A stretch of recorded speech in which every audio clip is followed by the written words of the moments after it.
gargaradii caddeed ee ciidamada Kenya ay xadka ugu soo gudbeen carrigii Soomaaliya intay soo galeen ay dhibaatada ugu geysteen qaasatan gobolka Gado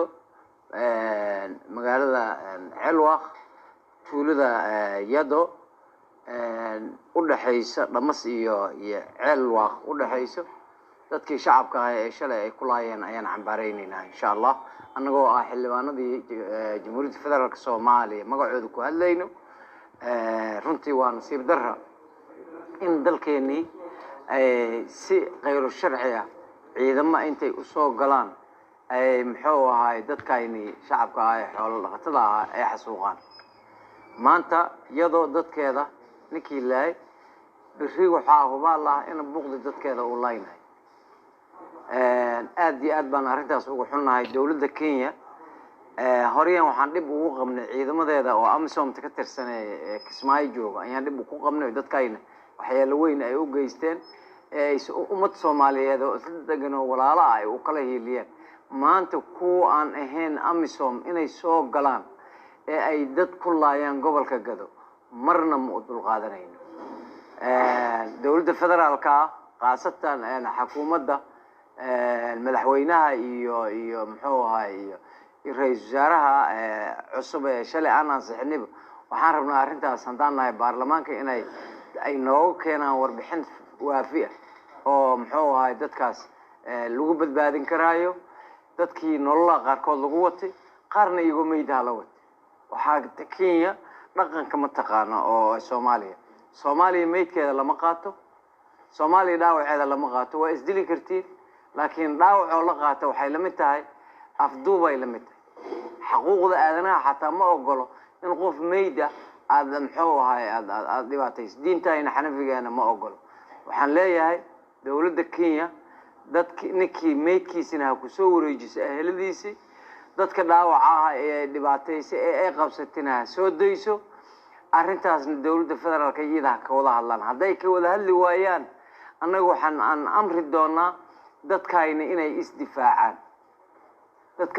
isdifaacaan shabaab oo dhibanayaal oo muxuu ahaay dib u geystay Soomaaliya iyo Kenya ayay ka cabanayeen annagoo dhan ayaa waxaan noqon doonaa cadawga Kenya oo la dagaalami doono haddii ayna arrimahaas ka tanaasul aad iyo aad baad u mahadsantihiin waxa kaliya aan rabaa oo soo gabagabeynaa waxa weeye oo aan shirkan jiraayid u qaban madaxweynaha Jamhuuriyadda Federaalka xukuumadda golaha wasiiradaba inay muxuu ahaay ay arrintaas iyada ay muxuu ahaay ay wax ka qabtaan waxaana nasiib darro ah gobolkaas inayna ka jirin dawlad goboleed dalkii oo dhan dawlad goboleed ka jira gobolka Jubbooyinka wax dawlad goboleed oo ka jira malaha waad u jeedin haddii ay dawlad goboleed ka jir leedahay waxaan maqli lahayn cid u hadasha dadkaas ayaan maqli lahayn wax dawlad goboleed oo ka jira ma jiraan gobolkaas in dawlad goboleed loo dhisana waa soo jeedinaya waxaan cambaaraynaynaa dhacdada shalay ka dhacday Celwaq gobolka Gado dhacdadaas oo ahayd ciidamo Kenyan oo KDF ah oonan AMISOM oo ahayn AMISOM yaa waxay soo galeen oo kasoo gudbeen dhinaca Kenya waxay soo galeen Celwaq waxay teen tuulo la yiraahdo oo u dhaxaysa Celwaq iyo Dhamas 20 kilomitir u jirta Celwaq tuuladaas waxay uga tageen dad degan oo deegaan ah dadkii ay soo qabteen waxay soo aruuriyeen 4 rag ah oo kamid yahay Maxamed Shiidi Xasan Warsame Barre Qorane Abdullaahi Warsame Abayle iyo Warsame Abayle Cilmi 4 rag ah way qabteen way jir dileen meesha ay ku dileen nin bay ku dileen oo madaxa badaga dhufteen saddexda kale iyo ninkii dhintay meedkiisii way qaateen waxayna la aadeen dhinaca Kenya xuduud ay la gooyeen waxay ka soo baxeen askartan oo KDF ah oonan AMISOM taheen meel la yiraahdo Ceel Goolaje ay ka soo baxeen ay ka soo duuleen ay ka soo aadeen dalka Soomaaliya waxaan u sheegaynaa dawladda Kenya falkaas ay ku kacday inuu yahay fal aad u foolxun in shacabka Soomaaliyeed oo masaakiinta ah oo reer baadiyaha oo xoolahooda dhaqanaya arigooda raacanaya la laaya guriyahooda in loo gal dila oo la yiraahdo waxba waa shabaab waa ayaan daro shabaabku waa la yaqaan meesha joogan way ogtahay dawladda Kenya way ogtahay si target aad han target gareysata laakiin waxaan ka xunnahay oo cambaareenayna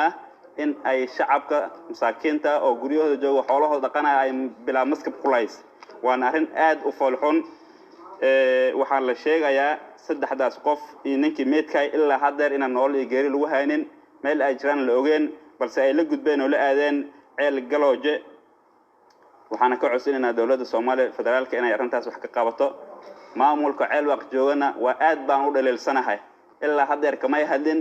kamay dhidhin wax ay ka geysteen malaha waxaan leeyahay maamulka ceel waq joogo inay arrintaas wax ka qabtaan السلام عليكم ورحمة الله وبركاته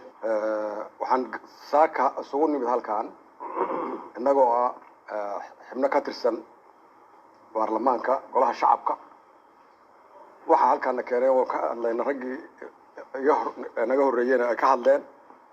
waxa weeye xadgudub aan ahayn markii koowaad iyo markii labaad iyo markii saddexaad ee ay ku sameynayaan deegaanadaas xuduudda la leh dawladda Kenya ما شاء الله ما هان درات ayaa waxay weerar ku soo qaadeen ciidamada Kenya ayagoo labskoodi wato tuulo iyadoo la yiraaho oo ku taal xuduudda gobolka Gado oo u dhaxayso magaalada Ceelwaaq iyo degmada Damas dhaxdooda si lama filaana oo dadka ayaga ayna diyaar u ahayn ama aysan isku difaaci karin ama aysan ka carari karin ayay soo galeen afar raga ayay meesha ku qabteen afartii raga ahaa nin bay dileen ninkii ay dileen iyo saddex nool iyo nin dhintay ayay qaateen oo saarteen gaadiidkooda oo la tageen waa nasiib darro sababta ay u soo weerareen iyo meyd inay qaataan iyo kuwii kale inay xirtaan waa waxaan la qaadan karin xuquuqda bini aadamka aad uga fog way arrintaas dawladda Kenya waxay caadaysatay gobolkaas Gado waxaan la oran karin mar iyo laba iyo saddex oo la tiri karin si kasto oo dadka loo bahdilo oo loo dhibaateeyo maray diyaaradaha ku garaacaan iyo maray inta soo galaan ay laayaan oo magac shabaab u yeelaan shabaab way ay yiraahdaan intaas subo dib badan bay u geystaan wax kale iska dhaafay waa dadka laay xoolaha geeli iyo xoolaha ayay ku duqeeyaan diyaaradaha waxay inta ilaa iyo heer webiga ay tagaan ayay geedii cambaha iyo dhirtii miraha lahayd ayay baabiyaan